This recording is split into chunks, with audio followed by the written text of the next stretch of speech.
Good evening. My name is Dr. Kelly Austin. I'm the Senior Vice President for Academic Affairs and Provost at Embry-Riddle Aeronautical University. It's truly my pleasure to welcome you to the Presidential Speaker Series event for this evening. For the past several years, this speaker series has been presented for Embry-Riddle President Dr. P. Barry Butler, whom I'm pleased to introduce in just a moment. Dr. Butler joined Embry-Riddle in 2017. As the university's sixth president, he oversees the education of more than 31,000 students at the Daytona Beach campus, Prescott, Arizona campus, Singapore, and our worldwide campus, which serves online learners across the globe. Under Dr. Butler's leadership, Embry-Riddle has strengthened its collaborations with academia, industry, and government. Dr. Butler has also led the creation of 3 centers of excellence, including the Center for Aerospace Resilient Systems and the Boeing Center for Aviation and Aerospace Safety. Dr. Butler has likewise expanded the university's research park. Just last month, Boeing officially opened the Engineering Center there. During his tenure, Dr. Butler has continued to further academic excellence and student success in the service of advancing Embry-Riddle's mission of being the global aviation and aerospace higher education leader. Please join me in welcoming Embry-Riddle's president, Dr. Barry Butler.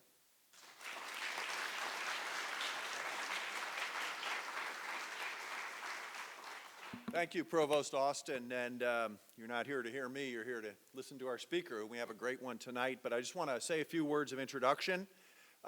We're honored to host the Presidential Speaker Series. We do this a few times a year, where we welcome industry leaders, prominent alumni, and preeminent figures in aviation and aerospace. And for the students in the room, if you have a chance to go to the Welcome Center in Henderson Administration Building, you will see on the wall the speakers we've had over the last 7 or 8 years. There's some pretty prominent names, and we'll be adding one to the list tonight. During this particular speaker series, we cover a range of topics from leadership and innovation technologies to workforce insights and industry trends. And we're especially proud to welcome our esteemed speakers this year as we celebrate our centennial anniversary. So this is our 100 years of aviation and aerospace education. Do the math, the students in the room, that was a short time after the Wright brothers flew, just a little over a decade. And look at where we are today. So we're very proud of that. And of course, having speakers on campus like we have tonight adds to who we are as a university. Tonight, we will hear from a true aviation industry leader. Darren Pleasance is the president and CEO of the Aircraft Owners and Pilots Association, and we all know that is AOPA. For the students with us this evening, you will have the chance to hear directly from a leader who is skilled in both flight and business. Very important combination to have. I'm confident that the conversations will also be beneficial and highly informative for our faculty and staff who are with us here tonight and the community members who've come out as well. Before we begin, I'd like to recognize a few distinguished guests in the audience. We have Dr. Janet Cavandi, who's on our Board of Trustees, and her husband John here in the front row. So thank you for serving this institution. And now I would like to hand it back to Provost Austin to do the introduction of both our speaker, our moderator. So Kelly, come on up.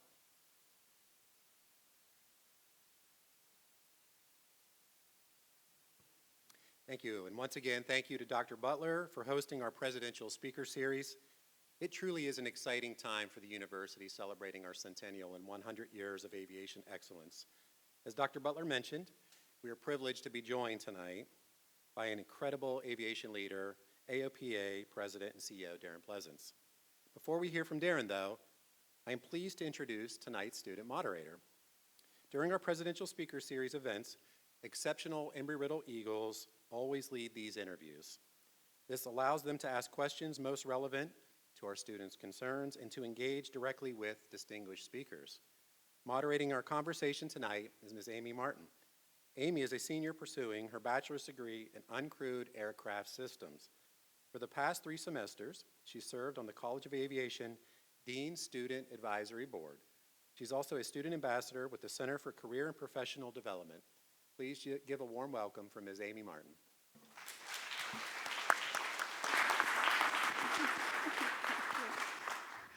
Thank you, Provost Austin. Let me just pull out my notes here.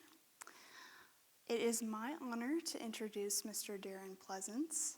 Mr. Pleasance has over 8,000 hours in over 80 different types of aircraft. Early in his career, he flew as a corporate pilot, working for celebrities such as John Travolta before going on to fly charters in the Alaskan bush. Beyond his extensive experience in aviation, Mr. Pleasance is also a business leader and innovator. Most recently, he headed the Acceleration Center at Cisco Systems, one of the largest producers of computer networking technology in the world. Prior to joining Cisco, Mr. Pleasance led global customer acquisitions for Google, and he served as a partner at McKinsey & Company in its high-tech sector and marketing and sales practice. He holds a Bachelor's of Science in Mechanical Engineering from the University of California, Santa Barbara, and an MBA from the UCLA Anderson School of Management. Throughout his business career, Pleasance has remained dedicated to aviation. Now President and CEO of AOPA, he advocates for the world's largest aviation community. Throughout his business career, I read that part already. The organization offers a wide range of resources to its hundreds of thousands of members, while also working for the government and the community to protect and promote general aviation. Please join me in welcoming Darren Pleasance to the stage. Thank you so much for being here, Mr. Pleasance. Great, thank you. You can call me Darren. All right, great. Thanks, Darren. Let's get started.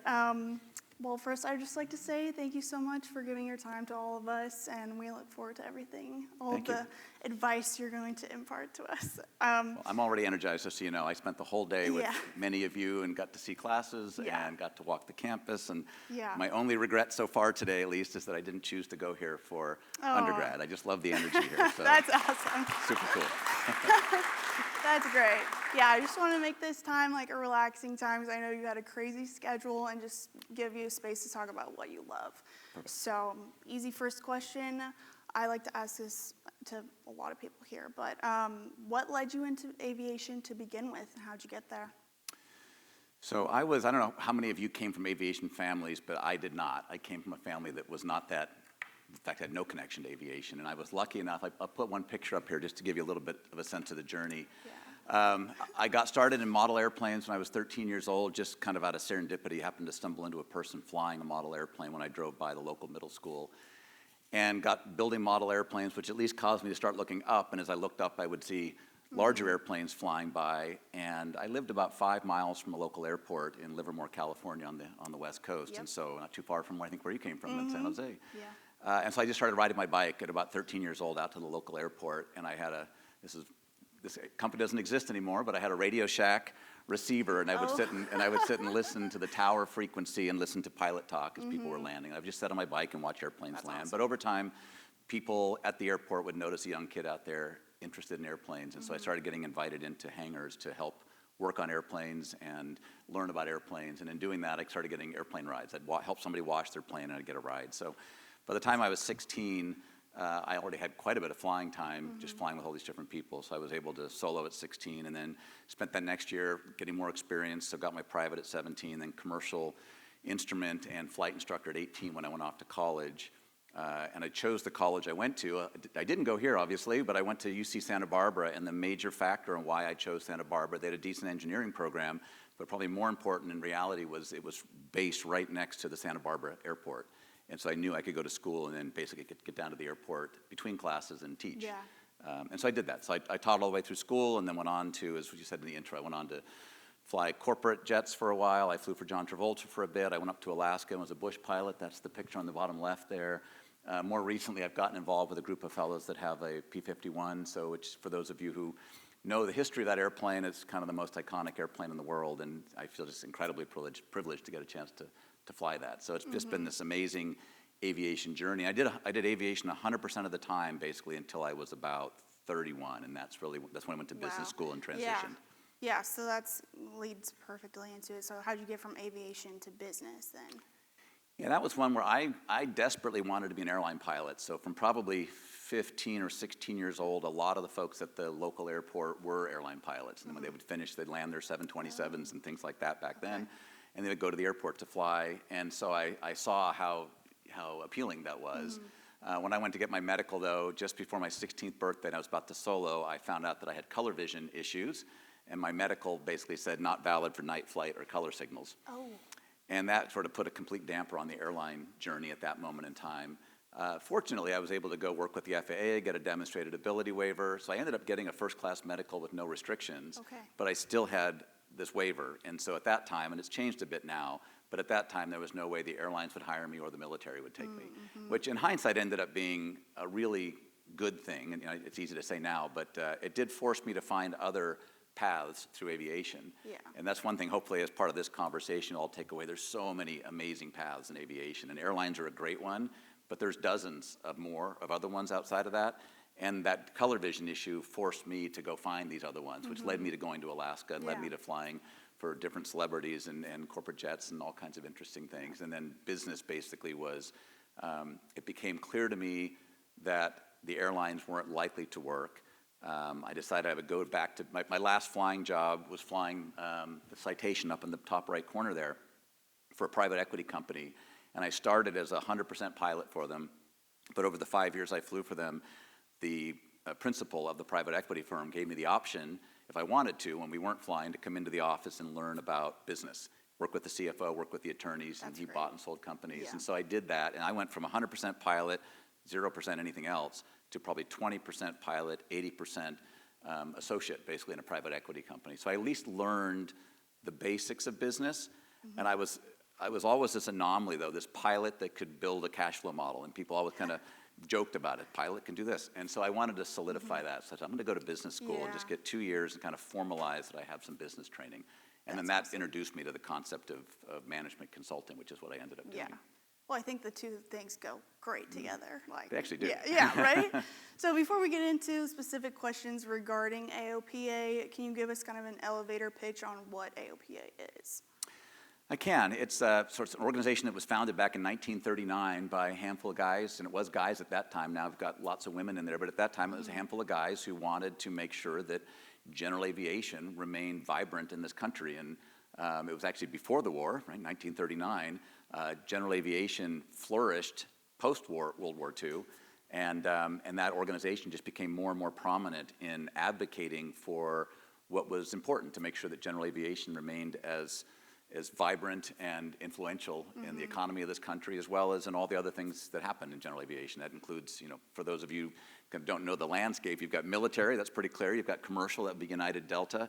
Everything that's not those two is general aviation. So it includes medevac and aerial firefighting and police and fire and flying, for a $100 hamburger, all the stuff that happens in that world. Yeah. Is, maybe it's the $500 hamburger now, but so AOPA is really about Essential. protecting that, and then alongside of that, that's probably the core, is a set of services to help everybody who wants aviation in their life to get the most out of it. So a set of legal services, financial or medical services. If you want to buy an airplane, we help people buy airplanes. Cool. So a lot of services that basically help you, again, whether you want to do aviation professionally or recreationally. We've got a support network and educational content that help people make the most of that. Yeah, very useful. Absolutely. I think so. I've been a member for 37 years, so I didn't just join when I took this job. Are you sure? I did not. Just kidding. Okay, so as CEO and president of AOPA, what do you see on the horizon for AOPA's future? Where do you see it heading? Yeah, I mean, there's so much innovation happening out there in aviation today. So with the merging of unmanned aircraft, the world you're about to enter, you know all about that, and it raises lots of questions. How do we ensure we have a landscape out there that in the airspace system that allows for safe integration of unmanned aircraft? And there are certain folks on the general aviation side that have been resisting that. AOPA hasn't. I don't personally. I think it's inevitable, and I actually think it's a good thing. There's a lot of really useful use cases for unmanned aircraft that will be able to do a better job than manned aircraft. So the real question is, how do we make sure that when those come together, they do it in a safe way that doesn't deter from what we do with manned aircraft, but augments what happens. So that's one area. Absolutely. Transitions to unleaded fuel is another big area. You've got work around mental health. We were pretty involved and influential in helping to get the most recent mental health bill through the House of Representatives. It's Yep. now off to the Senate. So those are examples of topics that I think matter to all of us if we want aviation to remain vital, and AOPA is right in the middle of that. Totally. I love that.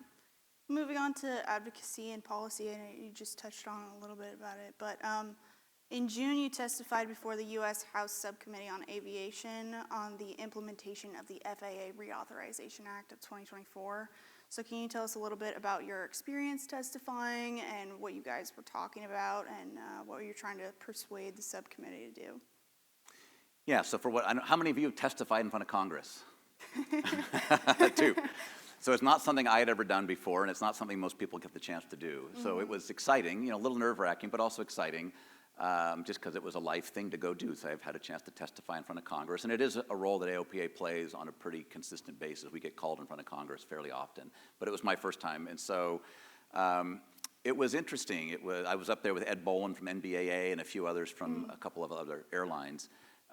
Most of my testifying was our view, AOPA's view, on how was the FAA doing in terms of the implementation of the FAA Reauthorization Act of last year. And so we keep track of that. We've got a whole scorecard that says these are all the things the FAA was asked to do by Congress as part of last year's Reauthorization Act. And for each one of those, we assess, are they making progress? And by and large, for the most part, they are. So I think it was generally an A or maybe an A minus. They were making good progress on a lot of things. Okay, and so it was really about me reporting back on that. But, for those of you who've not testified in front of Congress, it is interesting how it happens because you don't see it on TV. But most of the room is empty. There's hardly anybody there. You have the chairman who's running the whole thing. And then people come in and they pay attention to when their time is likely to be up. So every time I speak, I had 5 minutes. And it's just interesting because you're like, okay, we're almost done.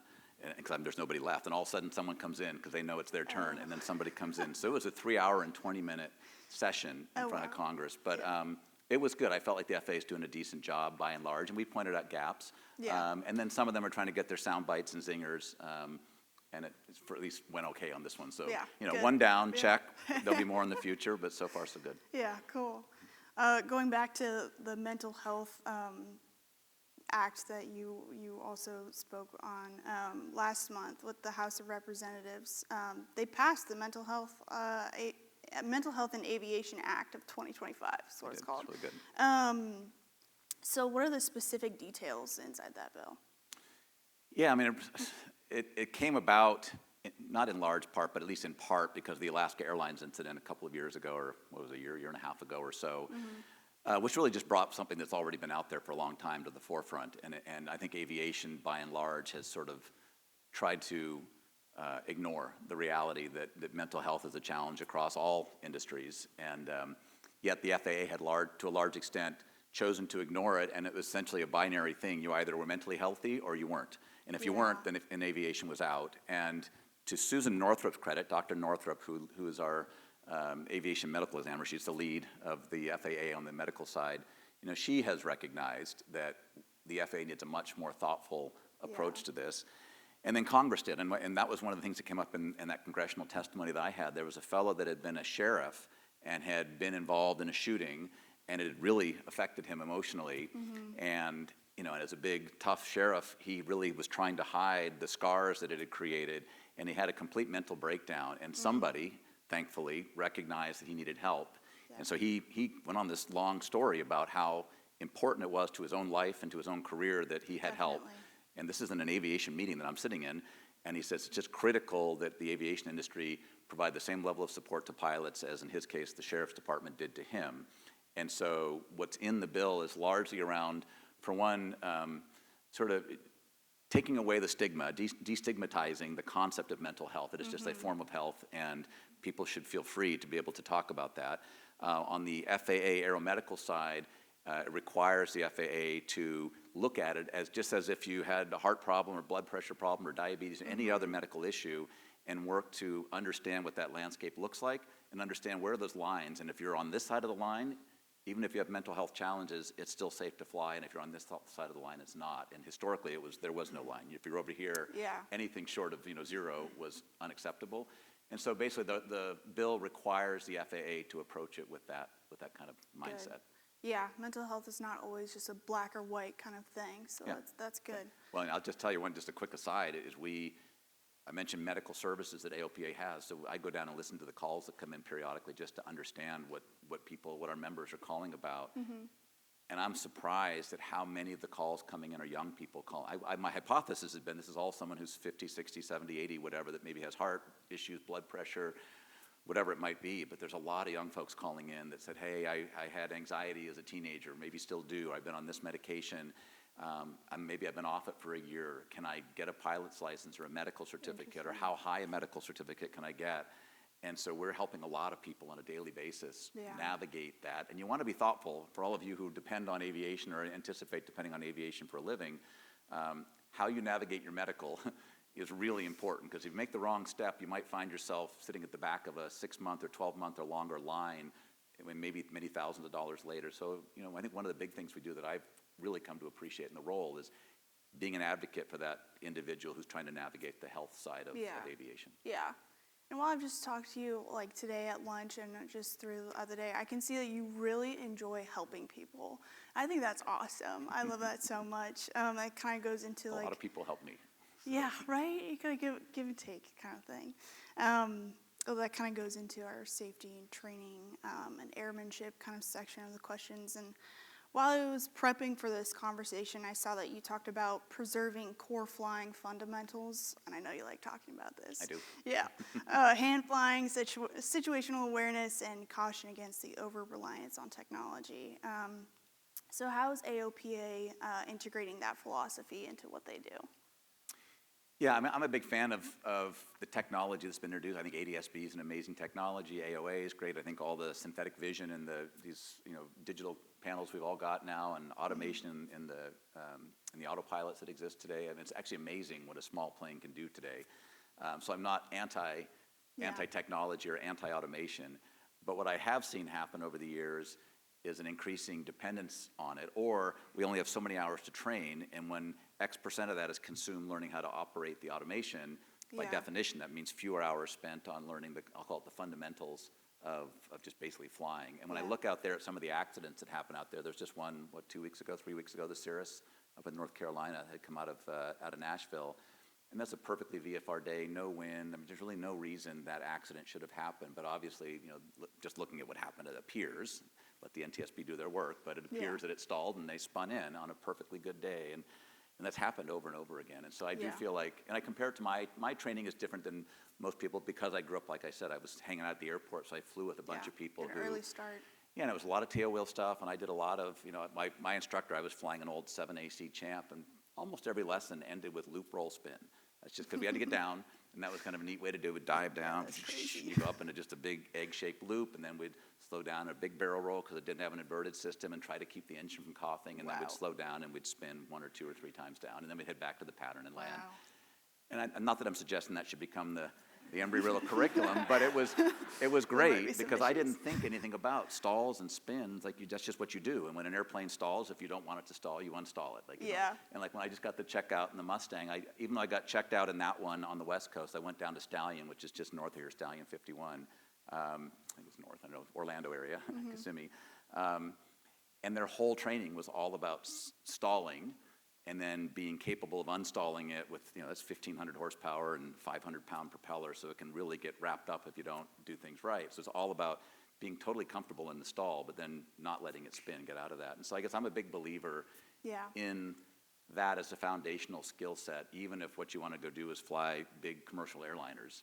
Maybe one point I'll make, we did an analysis looking at the last 30 years of airline accidents, and we were looking at the characteristics of the pilots in, call it good outcomes, think Miracle on the Hudson, or think Gimli glider. Some of you know the Gimli glider, 767 ran out of fuel and dead sticked it into a racetrack up in Canada. Those would be good outcomes. And there's bad outcomes like Air France over the Atlantic, or the Colgan Air, one up in northern New York. And one of the core differences between the crews of those was sort of experience in general aviation. Like Sully is obviously an Air Force guy, but also flew T-6s, glider pilot. The guy in the 767 was also a glider pilot, so when he wasn't flying 767s, he flew gliders. And so I think there's something to that. I think there's some real value in just core stick and rudder skills, even while all of us take on more and more complex and automated airplanes. I know I mentioned this earlier, but it's similar to learning stick versus automatic Totally, in yeah, a in car, car, right? exactly. You know, so I feel like we could all relate I to agree, that a that's little exactly bit. it. Moving from kind of like the student pilot to instructor side, as an active instructor, can you share a personal teaching moment that shaped your view of modern pilot training needs? So I know it's a loaded question. Yeah, it might build off of what I was just talking about, I guess. Is I still do a lot of instructing, so I keep my CFI current, and most of what I do these days is more insurance training. So I'll do annual recurrency rides for insurance companies for certain types of airplanes that I've got a lot of flying time in, like a Piper Meridian, for example. And I'm just always surprised at how quickly I can tell, oftentimes even before we get to the runway, certainly by the time we're 200 or 300 feet in the air, how much this individual is comfortable flying. That's great. Yeah. And, there is a lot of training where it's, gear up, flaps up, autopilot on, and you kind of wait for the destination, and then at 100 feet or so, you turn all that stuff off. And even little things, like I'll go up and practice failing an engine on the Meridian and set them up, and we'll start high, 10,000 feet or something, and give them time to figure out how to get back to the airport. And I'll kind of remind them, like, you really don't want to ever get low, because you don't have any way to get energy back. And so they'll start adding drag sort of selectively, gear, flaps, things like that. But I'll try at least on one of those to make sure they stay a little bit high, because I'm always curious how well they can slip a plane. How much do they remember how to slip a plane? Because it's such an important, and I think, technique and skill to have that people may learn as they're getting their private, and then they kind of forget about it. And you can slip just about any airplane. And I'm always surprised at how few people, once they get to that stage, remember how to do that. And it's just and if you ever found yourself in a situation where you needed to get into a short space and manage your altitude. So those for me are, again, kind of stick and rudder stuff, and it comes up every time I do these things. And I'm always excited when I run into someone who's really flying the airplane. And they can run all the automation. I'm excited about that too. But more often than not, unfortunately, I find people who really aren't, that they're great at managing the automation, not great at flying the plane. Yeah. So I guess that's my big, in fact, AOPA, we just got a Citabria probably 5 or 6 months ago, and that was in large part driven by me going, I really would love to get, we allow people to get their private license. We pay for their private license if you work at AOPA. And so we have a small fleet. It's 2 RV-12s, it's a Citabria 172 and a Bonanza. And we use the RV-12s for formation training, basic flying, but also we'll do formation training. But we use the Citabria for just good old core stick and rudder skills. Just learn how to connect your feet, your hands, and your eyes. Get all three, and ideally your butt. Your butt can kind of feel what's going on. So. Yeah, it really is the difference between knowing how the aircraft works instead of just operating it, right? Exactly. Okay, I feel it. Moving on to your personal journey and kind of inspiration, you authored a book. That's pretty cool. I did. True North, that's what it's called, a handbook for inspired living, which blends aviation lessons with personal fulfillment. Great view, by the way. Love that. So how did you find your path of becoming an author from aviation, business, and then writing? Yeah, I hadn't intended to be an author. I think the epiphany came, I'd spent, as I said, up to my early 30s as a pilot, and I was around people who I thought were really cool people. They were air show pilots. I got to meet Bob Hoover early in that journey. I got to know Sean Tucker and Michael Gooley and all these interesting people who I thought were doing cool, interesting things. And then I ended up going to business school and ended up at McKinsey & Company. And McKinsey's it is an incredible company. The people who are there are typically incredibly accomplished. They've gone to some of the best schools. I definitely felt like I was a hiring mistake when I got there because I was a public school kid all the way through. I was surrounded by all these people. You had some who had gone to Harvard undergrad and then Stanford Business School, and then some had gone to Stanford undergrad and Harvard Business School, and then there was me. And I definitely felt like a hiring mistake. And I ended up being there for 14 years, but I was surprised as I went through that journey how many people that all of us would look at, and by all accounts, they are successful in every sense. They're working for a great company, making good money, living in a safe neighborhood with a healthy family, and working for cool clients. And so you would think they ought to be among the happiest people on earth, and they often weren't. And it just really made me wonder, what is it about people who've managed to build, I kind of came up with not the concept per se, but the distinction of inspired and fulfilling. Inspired was I get up in the morning, I can't wait to take on the day. Like the life I'm living is exciting me, it's motivating me. And then fulfilling is you go to bed at night and go, you know what, if I fall asleep and don't wake up, like the life I have led to this moment in time has been one that's worthwhile. I've done something meaningful, I've lived my full potential. Yeah. And so wouldn't it be great if all of us could live inspired and fulfilling lives? And I was looking at these people who, by all accounts, I would think would be. They weren't. And at the same time I was doing all this, I was living in the Bay Area, and news articles were coming out about Palo Alto being a suicide cluster. You had these kids walking in front of trains. Yeah, that's There's a crazy. book I read called The Price of Privilege, and it talked about kids growing up without a sense of self and kind of who are they and, you know, kind of what matters to them and what drives them. And so it kind of put me on this journey, and it was probably 15 years or so of writing the book. And it started with me just trying to understand what are the characteristics of people who do build these amazing lives, and why is it that you have Yeah. people who you'd think should be living an amazing life aren't. And that was the genesis of it, at least. And then Yeah. it, you know, and I made sure I did this. This is a key learning, is I told my wife I was writing a book, and she rolled her eyes. Yeah, sure you are. And then I would tell her periodically, every Yeah. few months, I'm writing a book. And I would start to write stuff down. And a book got to be about 4 pages long at some point, where I had an outline. And that lasted about 4 years or so. And she would make fun of me. You're still writing your book, right? And I was like, yeah, I am. And I kind of felt bad about it. But then I said, I'm going to turn my book into this 4-page book into a presentation and force myself to go out and talk on it. And I'm going to use that to get feedback. So I'm going to assert some things about living an inspired and fulfilling life that maybe don't make sense, or maybe they don't make sense in some cultures.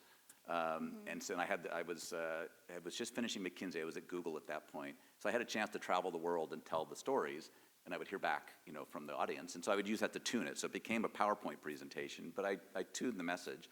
And then it's kind of funny how the universe works. But now I'm like, call it 12 years into this 15-year journey, and my wife's still making fun of me. And now it's become maybe 15 pages and a PowerPoint deck. And I was on Facebook, and there's a woman that I had been working with at McKinsey that had gone on to become president of Nike. And on Facebook, she says, I finally wrote the book I always wanted to write. And she says, special thanks to Amelia Forzak. I'm like, holy cow. And so I ping her on Facebook. I hadn't talked to her in years. That's And I my said, person. Yeah, and I said, who is Amelia Forzak? And she said, oh, she is the gal that knows how to write books. And so she will partner with you to get this book done. That's awesome. It's not really a ghostwriter per se, although there's a little bit of that. But she knows the whole process of writing a book. And it is a process. It took me basically an entire year of saying, I'm now actually writing a book. And we would meet every Wednesday from noon till 1, and then typically every Saturday. And between, she would interview me, then she would go away and kind of write down what I said. I would then read it on Friday night, and then we would meet on Saturday, and I'd tell her what she got right and didn't get right. And then she would figure that, and then we'd do it again Wednesday, every week. And so that was the journey. And after 9 months of writing, you think you're done, and then I had another 4 months of Never editing done. and around, and then what's the book going to look like? What are you going to call the book? It's now called True North, but I Yeah. didn't know that at the time. So all those things. But it finally launched in early December of 2023, so almost 2 years ago. That's awesome. So it was great. I'm so Yeah. happy to have it out, and it's done well. It did really well on Amazon. Yeah. And then I decided to do the Audible. So if you want to listen to it and not read it, you can hear yours truly reading it, which is also an experience in and of itself. Yeah, that's awesome. I want to ask about, do you remember your first time getting up and giving that presentation? Do you remember what it was like, or no? Or one of the first few times? I do, yeah. I mean, I was, I don't know how many of you guys have done Myers-Briggs or not, but McKinsey yeah. had us do all those. We did lots of different ones, but I'm an ISTJ. And so I, as an introvert, and I tend to be more quiet, and I was the guy, like, pretty insecure. Like, there's a question in Myers-Briggs that's like, you walk into a party, do you announce to everybody that you've arrived and the party can begin, or do you quietly try to find somebody you know and go talk to them? And that was always me. I was always that guy. And so, yeah, public speaking was not something I enjoyed doing Yeah. at all. It's definitely something, Interesting. though, that the more you do it, obviously, the better you get at it, or at least you get less discomfort with it. The part that really was, this kind of shows the power of one bit of coaching and how much of a difference one person can make.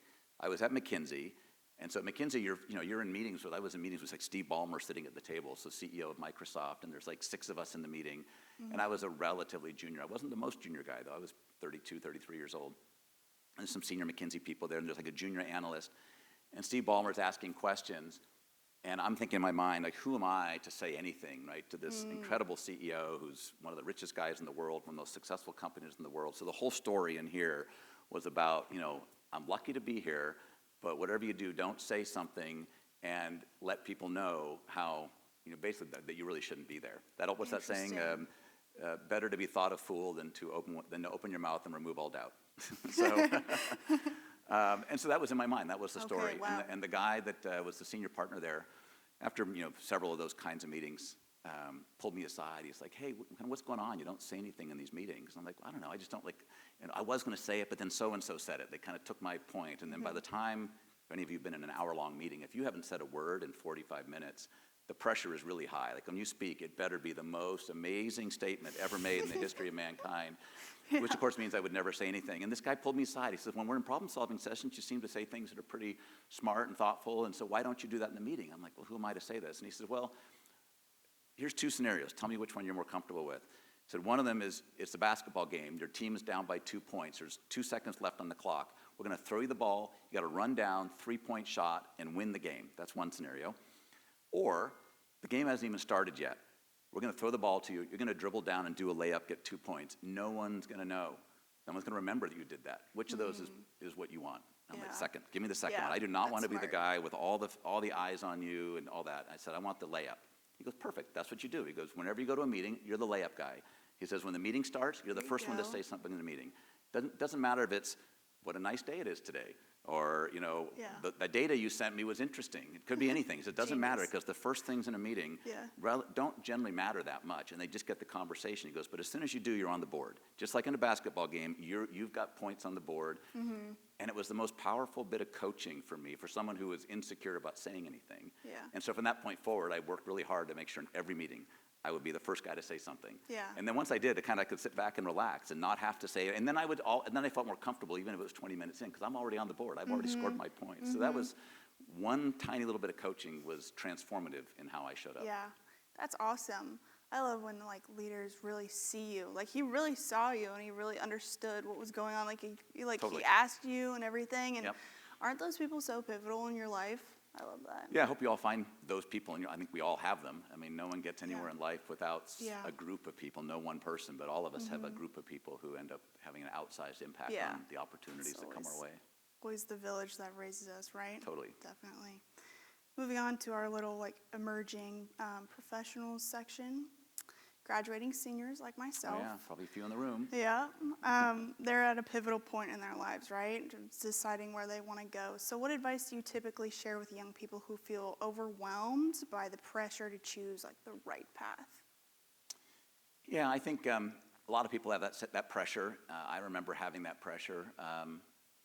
I think there's a few things. One, I do think if you can at all get in touch with what lights you up, what gives you energy, and probably part of the reason, at least a lot of you are here, is because there is something about aviation that lights you up and gives you energy. And I think that holds you through all the inevitable turbulence that you encounter in your life. I think a large part of why I saw those folks at McKinsey that weren't living their best life is they had gotten down a path in life that seemed like a good path to go down. It wasn't something that they were innately interested in. Yeah. It was a job it was a path that would give them a good job and decent income. But then when all the stresses of things happen, that's not enough to fall back on. And also, it's really hard to be really good at something you don't particularly enjoy doing.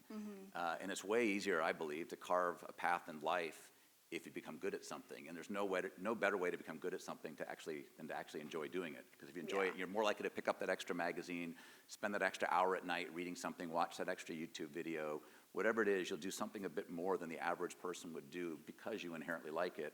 And if you do those things over time, you become inherently better at those things. And I Yeah. think that would be one core thing, is try to pick a path through life that has you as aligned as you possibly can be with things that just give you natural energy. And if you're a parent of a child, and Lisa and I have been doing this with our kids, look for those things. I was lucky. My parents saw aviation and how much I got motivated by it, despite not having any interest in it themselves, and probably even a fair amount of trepidation. Like this young kid is heading off to the airport on his bike to go fly with Yeah. people.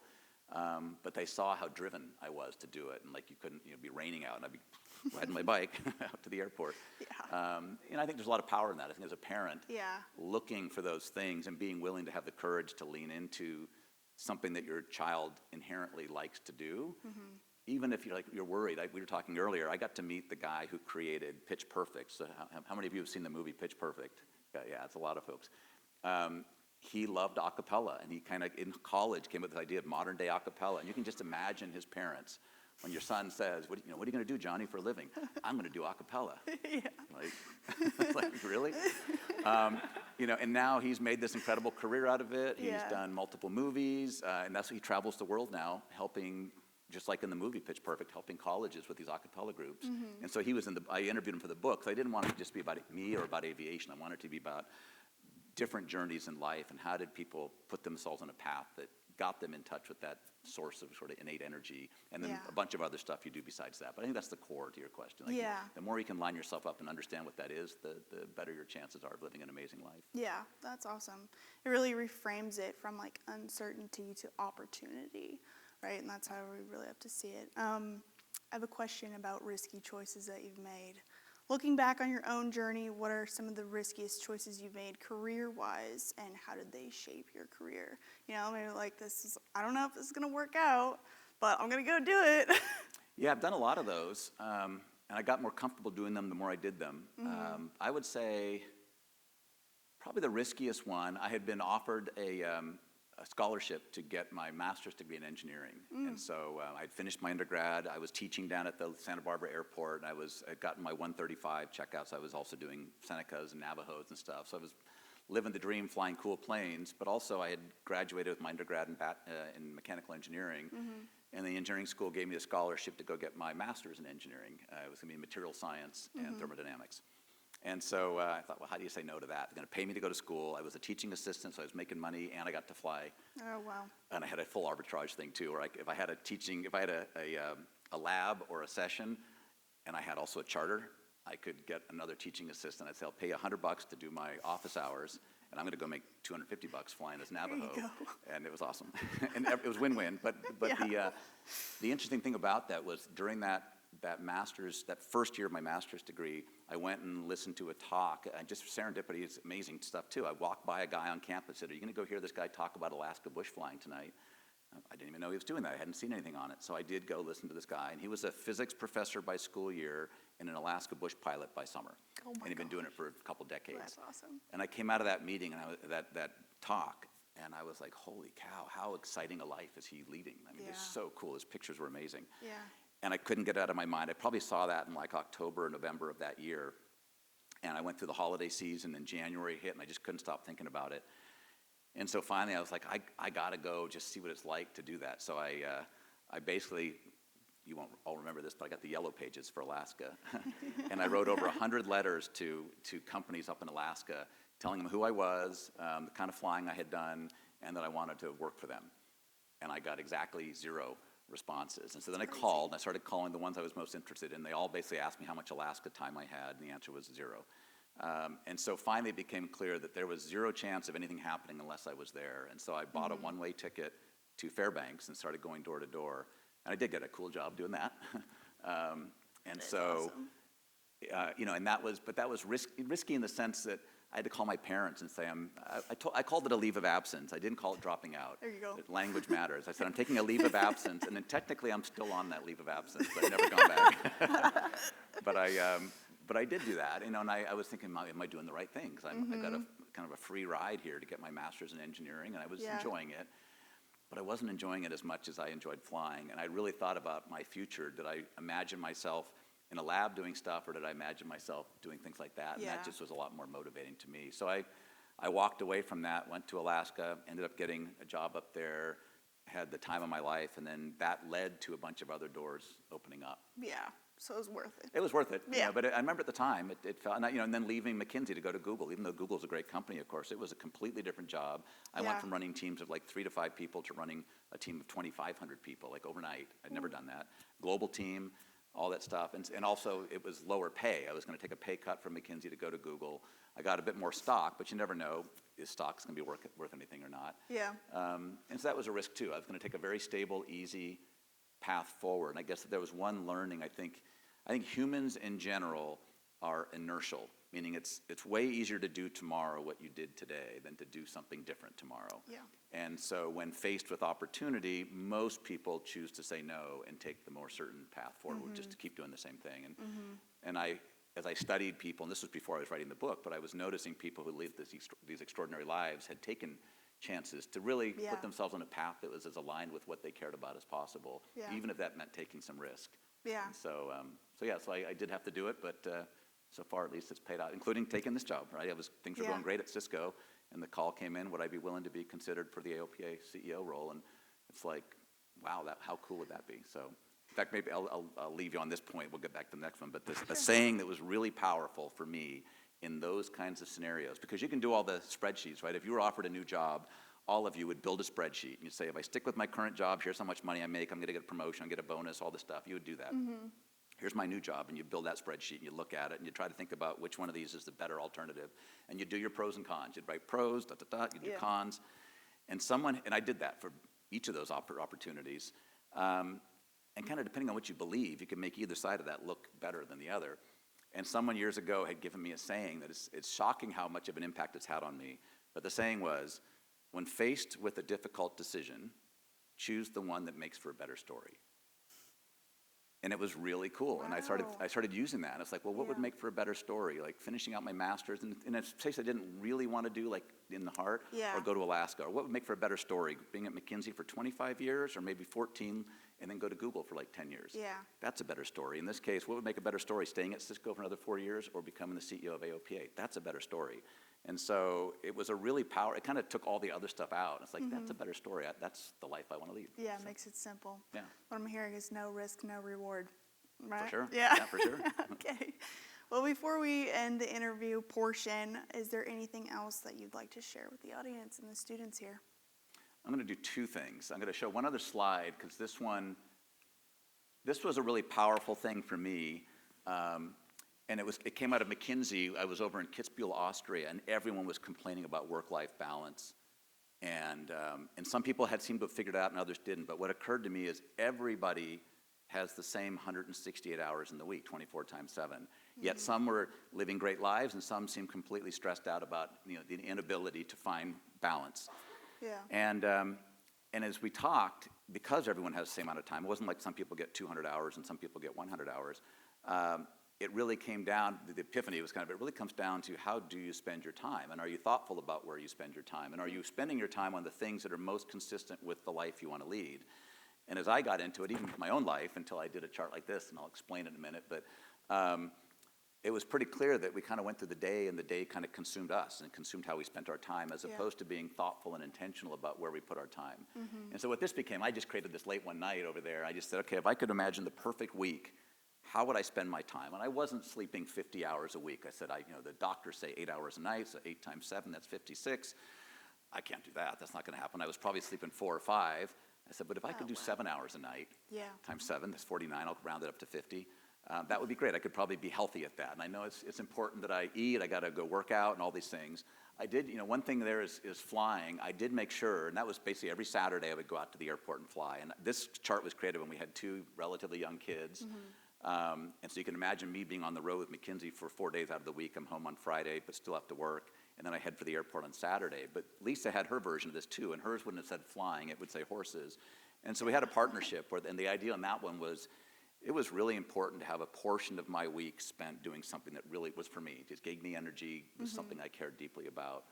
And so as I built this view of how I would spend my time, I felt like if I could have most weeks look like that, for me, and everyone's would be different. Like I had 58 hours a week working. Not everybody wants to do that. I was probably working 80 for a lot of them, but this was something that was sustainable. And so the real power in this is not, yours shouldn't look like mine, but just taking the time to think about what would a sustainable week look like, and then just know that most weeks may not look like it. But if it doesn't look like that, at least you know where it's off. Because usually what happened, I saw this at McKinsey a lot. I said, what do you do for fun? And I would come back on a Monday and say, oh my God, I was out doing formation flying. We were practicing formation aerobatics. It was so cool and interesting. And they'd be like, no, I slept. I was like, oh, well, that's not super fun. And that's what the people I was with would say. And so, and I would say, well, don't you do? And they would say, well, I used to do this, and I used to do that. And what happened was, the career stuff, that 58 became 80. The sleep went down to 40 or less. And then that happiness line, for the most part, went out. And so I made a commitment to knowing what good looks like, doing as well as I can, because you couldn't do it every week. And there were seasons. If I was in a project for 3 months, it often didn't look like this, but then I would know when that 3 months was up, I had to make Yeah, conscious kind choices of to get back. standard. And if you're in the season, don't complain. Like if you're an accountant and you're complaining about work-life balance in late March and early April, you chose the wrong profession. Like that's just how it's going to be. It's going to suck. Yeah. But then hopefully, May comes along and you make choices to fix that. So this was really powerful. And then the last thing I was going to leave you all with is this. If you're not an AOPA member, I hope you're all AOPA members here, but you may not be.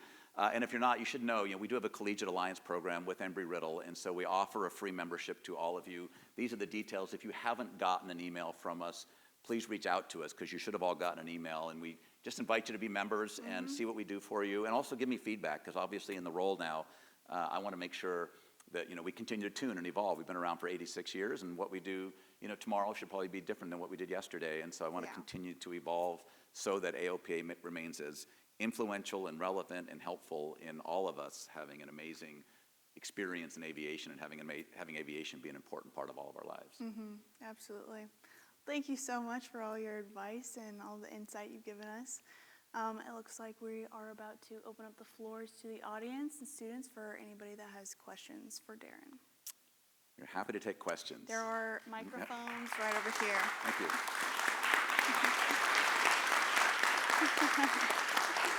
Nice job. Thank you. It was very enjoyable. Questions? There are two microphones right on the sides over here. You guys can just come on down and ask any question you guys have. All right, we got our first The brave speaker. first one. You Yeah, get huge right? kudos for that. Yeah. First off, thank you, Mr. Pleasance. I really appreciate your advice about speaking up early in a conversation. I struggle with public speaking, and I'll definitely be keeping that in mind. My question is about eVTOLs. So they're emerging as like the new frontier of like urban air mobility, right? Yeah. So how do you see, or how does AOPA see their integration into the GA world? Do you see them as expanding the community of pilots and Sure. GA enthusiasts, or do you see that as like a burden and like something you'll have to increase legislation for? It'll definitely expand the opportunities for people. There'll be manned and unmanned versions of eVTOLs. They're not all unmanned. I was just at an event last week out in Bentonville, Arkansas, and Beta was there. I don't know if you guys know Beta or not, but that's they've got both a conventional takeoff and landing and a vertical takeoff and landing version, but it's all it's all electric. And the one I was in, I got to go fly it, and it's the manned version of it. But the economics of that airplane basically will likely increase the ability to use aircraft to transport freight by a factor of 10. And so their first two customers are UPS and FedEx. And today, the cost of transporting short distances in like a caravan or something is X, whatever the heck. And this is like, well, direct cost is like 2 cents on the dollar, full all-in cost, pilot and everything else, it's like 30 cents on the dollar, but it's still like 70% less expensive. And so if you can save that kind of money, if you're the logistics person at FedEx trying to decide whether to put something on a truck or in a plane, the numbers they were giving were 10x the demand to move stuff by air rather than by truck. And so if that's true, then a lot of those flights will create opportunities for whether it's unmanned operators, because most of those planes will still have somebody overseeing them, or in these cases, all these airplanes are manned airplanes. And then you'll have search and rescue and all these other use cases for these vehicles. And so I think it's only going to open up opportunity, not take it away. That's awesome. We Great actually question. had like Beta Technologies come out on campus with Oh, good. Yeah, aircraft. Kyle Clark is their CEO. He's amazing. Yeah, that Really was amazing. awesome to Yeah. see. Really exciting. Thank you so much. Good. Yeah, thank you for the question. Great question. Anybody else? Don't be shy. I see somebody Come up on here. down. Oh, there. Perfect.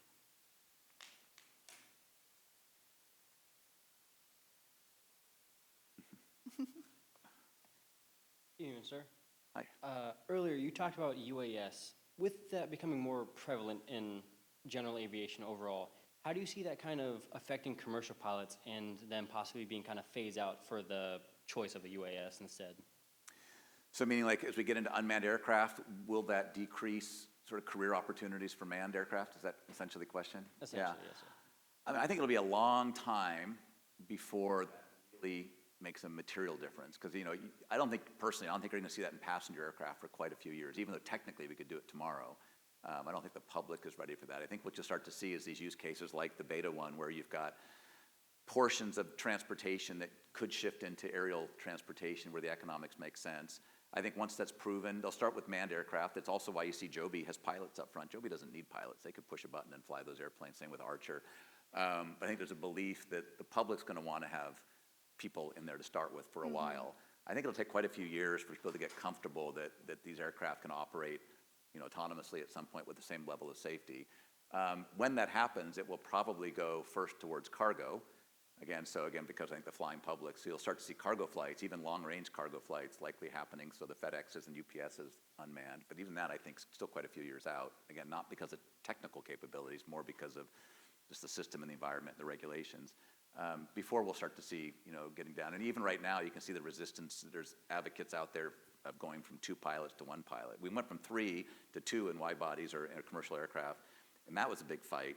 Going from 2 to 1 or from 2 to 0 will also be a big fight. So I think instead what you'll see is most likely new use cases coming into the environment, like the beta one I talked about, where some of those will likely become unmanned, probably with no passengers, while the airlines themselves continue to operate largely as they have been for at least, I'll call it foreseeable future, which I think could be decades, not just a few years.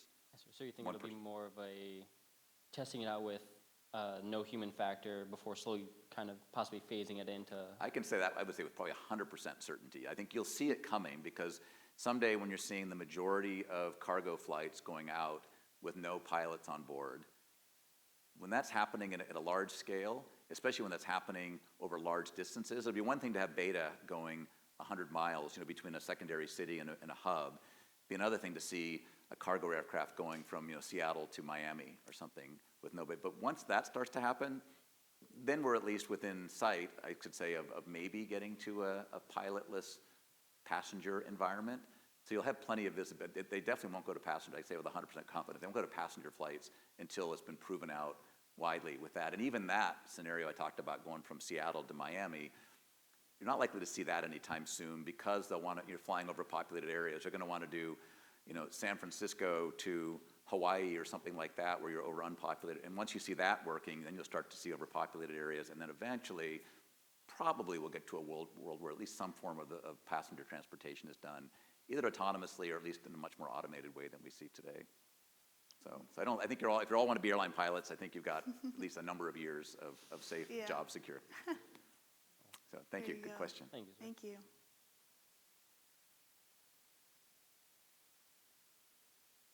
Question? Nope, going out the back. No, Psych. All right, anybody else? Last chance, guys. Oh, we'll give you a couple more minutes, but Well, I'll be around too. add the so pressure. Last chance. I'll stay around afterwards too. So if someone has a question or wants to ask me something, I'll Okay. be around. So. Well, good. Well, it looks like we've finished up on the Q&A section. You did. Well, thank you everybody Thank for you so the much, opportunity to be everybody. here. I appreciate it. Thank you, Thanks for Darren. the This talk. was a Appreciate great it. Really time. nice. Yeah.